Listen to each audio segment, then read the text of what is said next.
up, my dudes, my brothers? What's going on? Dean here, and today we've got a gameplay using a dark matter HVK-30 on the map Fringe. The gameplay does sort of revolve around what I wanted to talk about today, and that is the best way to use perks without a headset, or the best perks, I guess I should say, without a headset. I'm sure most of you are like me. Most of you COD players have headsets. I personally use the Turtle Beach XP 400s. I've had them since, I don't know, for about 4 years, maybe, whenever they came out. I think I got them around then for Christmas.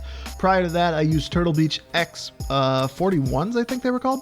Yeah, the white ones, the white and black ones, whatever. That's what I've always used. I've always used Turtle Beach. It doesn't really matter. The primary thing is getting the sound close to your ears, and that's one of the biggest benefits of using a headset. Is one, you get that immersive experience, and I don't know about you guys, but when I have the headset on, and it's not even so much as just hearing the footsteps and things of that nature, it's just being in the environment. I feel like I'm a lot better at the game because I'm more into it. So you get that immersive experience, and of course it gives you the sound of footsteps, which is a big thing.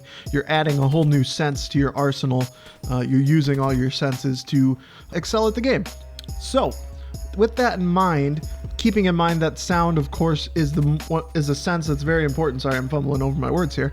Some of the best perks to run in the game revolve primarily around giving you that extra sense back to yourself, because obviously you're not hearing the enemy, you don't know where they're coming from, so you kind of have to make up for that. So the first tier perk I would say to use is Sixth Sense, and that's kind of ironic, but it's giving you that sense back. If you see the mini map and you know that your enemies to your right, you'll be able to capture them, or not capture them, but kill them rather, and get the job done. It allows you to know where they're coming from and have a better understanding of the flow of the other team. I think it's very useful.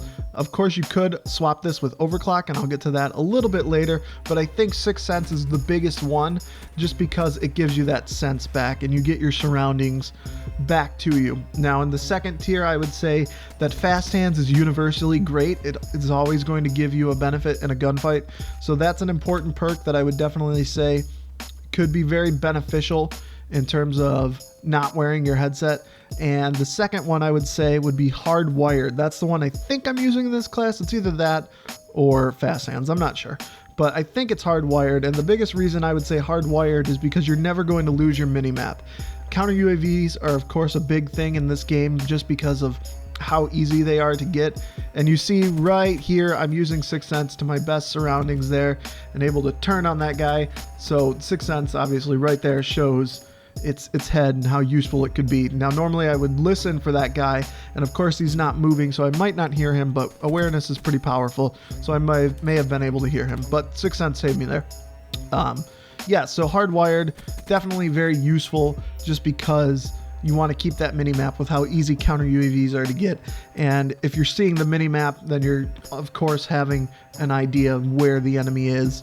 In the third tier perk rather, the third tier, I'm using Engineer in this gameplay, and I think it's very strong because it lets you get easy streaks with the care package. You can flip and roll them to something else, and that's in general just a really good way to build up kill streaks in TDM or kill confirmed. I think that's a good way to get your streaks, is using the care package and Engineer and re-rolling. But the biggest thing is it lets you kind of see where the campers are.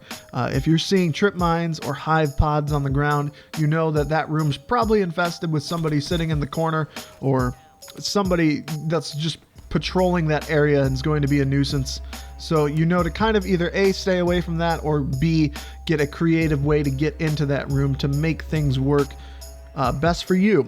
So I think Engineer is probably the best third tier perk, but Tac Mask is definitely one that you should keep in mind as well, just because it keeps you mobile. The stuns aren't going to slow you down, and if you're slowing down without a headset, I think it kind of hurts you a little bit just because you don't have that idea of where everyone is, like I mentioned a couple of times throughout this gameplay. And finally, the bonus thing that I want to throw out there, I mentioned earlier that Overclock would be good to use.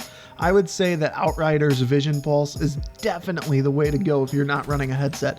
If you're like me and you don't always like using your headset, and that's primarily the focus of this video, I don't remember if I mentioned that in the beginning. Sometimes you just don't feel like wearing your headset, but Outrider's Vision Pulse is great. It lets you know where everyone is pretty much I would say for like a third of the map, you can kind of find out where everyone is. So Outrider's Vision Pulse is very, very good. Final score in this gameplay was 25-3. Not the most impressive game in the world, but I thought it displayed these perks pretty well. If you enjoyed this video, give it a like and let me know what you guys think. Otherwise, I will see you all in the comments below.